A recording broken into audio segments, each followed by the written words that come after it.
দেখুন, পরিষ্কার কথা, আমি একজন চলচ্চিত্র অভিনেতা, চলচ্চিত্র পরিচালক, থিয়েটার করেছি, মিউজিকের সঙ্গে যুক্ত। এটাই তো আমার কাজ, আমি তো এটারই সর্বক্ষণের কর্মী। আমি এইটাই তো করতে চাই। কিন্তু তার সাথে আমার এই কাজ করার, ভালো কাজ করার, সব কাজ যে ভালো হয় তা নয়। কিছু ভালো হয়, কিছু মাঝারি মানের হয়, কিছু খারাপ হয়।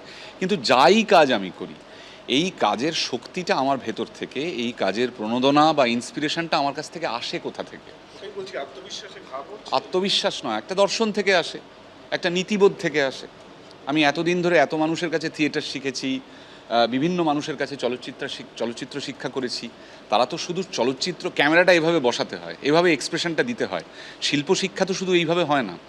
আপনি শাস্ত্রীয় সঙ্গীত শিল্পীদের গিয়ে জিজ্ঞেস করে দেখুন যে তাদের গুরুরা তাদের শুধু সা রে গা মা শেখান না, একটা নীতিবোধ শেখান, একটা একটা আদর্শ শেখান, একটা দর্শন শেখান। আমি তো এত বছর কাজ করার পর এই প্রথম দেখছি আমার আমার যে শৈল্পিক আদর্শ, সেটার সাথে একটা ঠোকাঠুকি লেগে যাচ্ছে। এবার ঠোকাঠুকি লেগে যখন যাচ্ছে, আমি বোকা নই, ন্যাকাও নই, আমি জানি এগুলোর কনসিকোয়েন্সেস আছে। যেভাবে যেভাবে আসবে, দেখুন আমি তো কোনো ক্ষমতাশালী লোক নই, আমি একটা ইন্ডিভিজুয়াল। এক্ষেত্রে আমরা একটা কয়েকজন মিলে আছি। কিন্তু আমার নিজের যে রেসপন্সিবিলিটি, আমার এই লড়াই বা ন্যায্য দাবি করার যে রেসপন্সিবিলিটি, সেটা তো আমার নিজের ওপরেও বর্তায়। তার যা যা কনসিকোয়েন্সেস আসবে, আমাকে সেগুলো ফেস করতে হবে। মানে এমন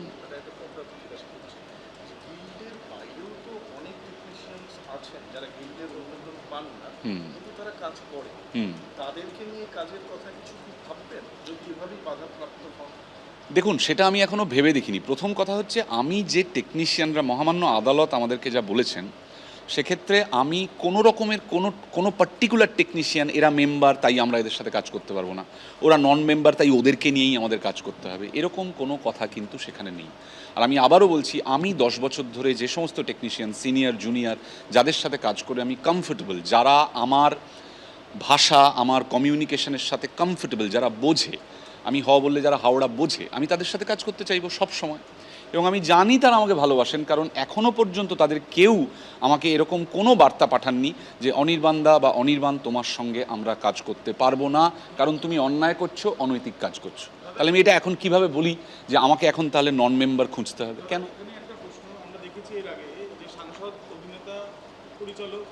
তিনি বলেছিলেন বাংলা সিনেমার পাশে দাঁড়ানোর কথা। এখন বাংলা সিনেমার একজন অভিনেতা, তিনি বলছেন তাকে সাইডলাইন করে দেওয়া হচ্ছে। তাহলে এই যে আপনার পাশে কি যাদেরকে থাকা দরকার ছিল, তারা আহ্বান করছিলেন বাংলা সিনেমার পাশে দাঁড়ানোর জন্য, তারা কি আপনার পাশে থাকছে না শুধুমাত্র রাজনৈতিক কারণে, নাকি না অন্য কোনো কারণ রয়েছে বলে আপনি মনে করেন? প্রথম কথা, আমি কোনোদিন কাউকে বাংলা সিনেমার পাশে দাঁড়াতে বলিনি, এক। দ্বিতীয় কথা, আমি কখনো কাউকে আমার পাশে দাঁড়াতেও বলিনি। আমি এই লড়াইটাতে যখন ঢুকি, আমি কাউকে জিজ্ঞাসা করে ঢুকিনি। আমি মানে আপনি দাদা আছেন তো, আপনি দাদা আছেন তো, এটা বলে আমি এটাতে ঢুকিনি। আমার এই দাবি বা এই যুক্তিগুলো ন্যায্য মনে হয়েছে, তাই আমি এসছি। আমার যতদিন এগুলো ন্যায্য মনে হবে, আমি এইটাতে থাকবো। যদি দরকার হয় একা, তাহলে একাই থাকবো। তো কে আমার পাশে দাঁড়াবে, কে পাশে দাঁড়াবে না, আগে কারা বলেছিলেন পাশে দাঁড়াবেন, এখন দাঁড়াচ্ছেন না, এই বিচার করে আমি এটাতে আসিনি। আমি আমার সাথে কথা বলে এসেছি, আমার সাথে বোঝাপড়াটা আমি বুঝি।